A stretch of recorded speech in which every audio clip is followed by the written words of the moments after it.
Hey guys, I'm Alistair, and this is the Hoka Clifton 10.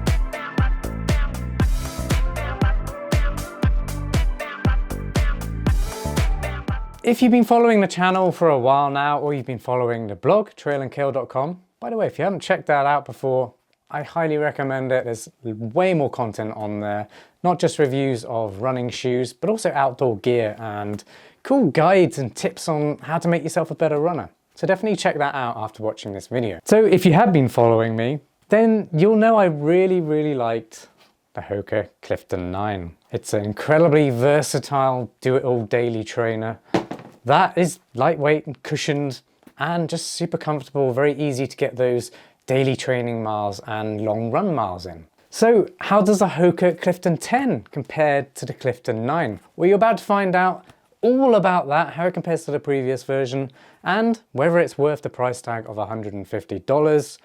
And you're going to find out how well it performs as a daily trainer, but also as a walking shoe.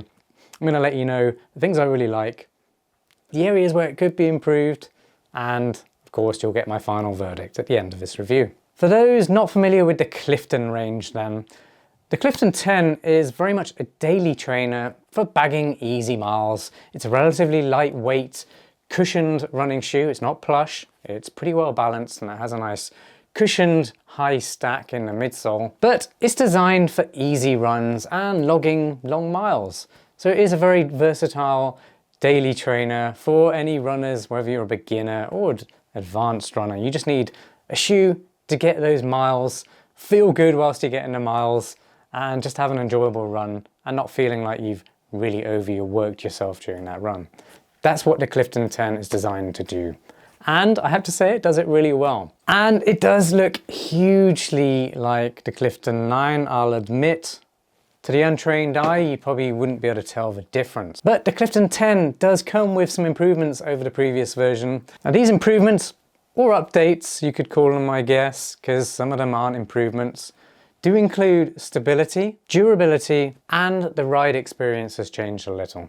And I'll go into why very shortly. But first, let's go over the key specifications of the Hoka Clifton 10. First off, they cost $150. I'll let you know at the end of this review if I believe they're worth that price tag. A quick note, these aren't available just yet. You will have to wait for the official launch date, which is set for April the 15th, 2025. By the way, I'm filming this on the 1st of January, 2025. So to all my subscribers out there, I wish you a very happy new year, and I hope it's off to a great start. Let me know in the comments down below if you got a run in yet. They weigh 9.7 ounces or 275 grams. And they have an 8mm drop from heel to toe. That's a stack height of 42mm at the heel and 34mm under the forefoot. The midsole is using CM EVA foam with a rear focused active foot frame towards the heel.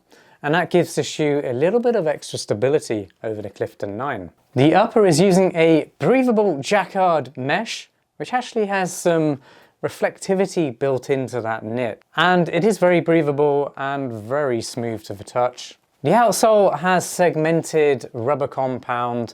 What does that mean? Well, it is not fully covered in rubber on the outsole. There is still areas where it is just that EVA foam exposed around about these sections, the white sections, hopefully you can see. That's not rubber compound, that's still foam.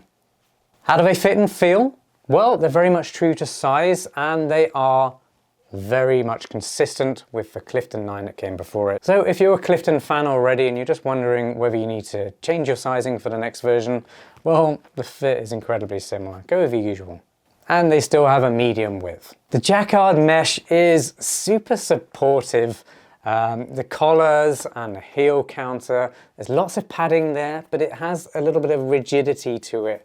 So it is very supportive. It holds your foot stable, helps reduce that lateral roll. You've also got that frame in the midsole that I talked about earlier. It just helps make the shoe a more stable running shoe. And that's good because there is a high stack height on here, and it just really helps make the ride feel that much easier, helps correct your form a little bit as you're running, and you do notice that over longer distances. How does a Hoka Clifton 10 compare to the Clifton 9 then? Well, it is actually quite different, which surprised me a lot when I actually saw the stats on paper. I did have some suspicions whilst I was running in them because I didn't look at the specifications before taking them out on my first run.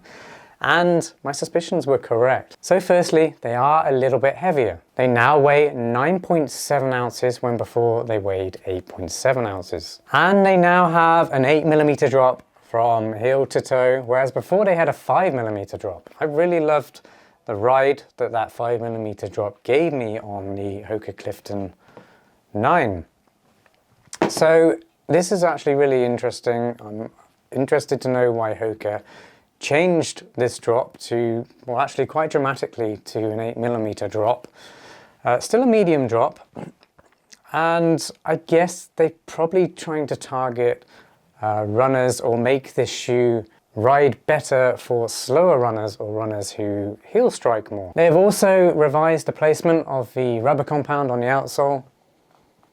So both versions, they don't have rubber compound all over the outsole. There's exposed foam, which is exactly the same foam being used in the midsole. It's just a continuation of that. They do that to save weight overall for the shoe, but it does come with some issues which I'll go into later on. So Hoka has updated the placement, and I believe they've done that to cover more areas where more runners have seen wear in the Hoka Clifton 9. If you're enjoying this review, please give it a like, share it with a friend, and subscribe to my channel for more running shoe and gear reviews just like this one. And I want to hear from you. What are your plans for 2025? Do you have any races lined up? Any specific training plans that you've got in play? Let me know what's going on in your life. Well, congratulations, you've made it to my performance review. I'm going to start by going over the things that I really like about the Clifton 10. First off then, the heel to toe transition. I feel like that's been improved slightly by Hoka increasing the drop of this shoe. And that's most noticeable on recovery runs or slow runs where you're getting that easy mileage and you might be landing slightly further back on a shoe because you're going slower. So that higher drop just means you initiate the heel sooner, you kind of get some benefits from this rear rocker here, and the shoe flexes and you just feel more of the rocker geometry than you did before. And that means you get a smoother heel to toe transition in your stride. So I really like how they feel now. That's not to say I didn't before. I still really like the upper. To be honest, I know they have updated it. It still feels very much the same to me as it did before. Overall, I still absolutely love the feel of the upper. It's very supportive, it's breathable, it's cushioned, it's soft. Overall, it's just a winner for me. The heel and ankle padding, it's super easy to slip these shoes on. It's very easy to get a nice secure fit because the lacing system is traditional, just works, there's nothing fancy going on. And that fact that there are 2 holes in the tongue to help pin it in place so it doesn't slip around just makes comfort throughout your run that much better. They do now feel a little bit more stable as well, and that's because of that foot frame in the midsole towards the rear that I mentioned before. It really does make it a little bit better if you're running on gravel surfaces or you're running tight corners or you do have pronation issues and you just need a little bit of help to improve that form over longer distances or generally throughout your runs. And because of that support at the heel, if you are a heavier runner, this shoe does have a high stack height. Like I said, it's not plush, but if you are heavier, then high stack heights will have a tendency to rock around a little bit because there's so much stack in this foam.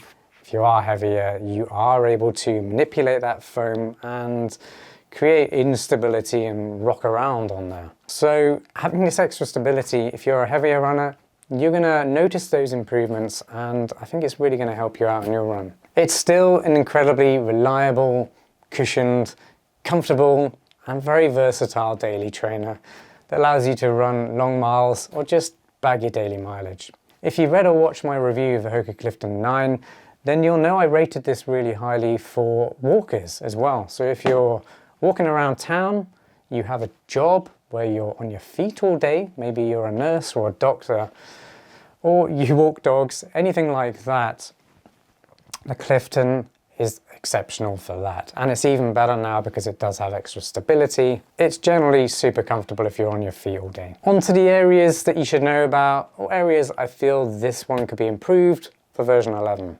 First off, there is still exposed EVA foam on the outsole. If Hoka really wants to make the Clifton range a much more durable running shoe, you gotta put rubber compound all over this outsole. There's no other way of doing it. Those of you who land on your midfoot will notice this area wearing much faster than a running shoe with rubber compound. It was the same on the Clifton 9. I've noticed a lot of wear on there. And also, traction in that area isn't as good as rubber compound either. So I like to see Hoka get more of that rubber compound across the outsole. And that brings me to my second thing I'd like to see improved. It's the weight. The Clifton 10 is heavier than the Clifton 9. So this weight has to be coming from the updates in the upper. And my third thing is the drop. It's changed from 5mm to 8mm. That's quite considerable for some people. And I know there's a lot of people out there who absolutely love the Clifton because of that 5mm drop. Well, you've made it to my final verdict. Is the Hoka Clifton 10 worth $150? Well, yes, it stays true to its original identity. It's still a relatively lightweight daily trainer, that's super comfortable, very capable of bagging easy daily miles. But also, if you do need a running shoe to work on your longer distance runs, if you've got longer training runs, maybe you're training for a marathon, then the Hoka Clifton 10 is really good for that as well. So if you enjoyed the Hoka Clifton 9, or you need a highly cushioned, very versatile, super comfortable shoe for bagging daily miles, then I highly recommend you check out the Clifton 10 when it gets released. At $150, I promise you will not be disappointed. Well, thanks for watching. I hope you enjoyed the video. If you did, please give it a like, share it with a friend, and subscribe to my channel for more running shoe reviews just like this one. Thanks again, and I'll see you next time. Peace.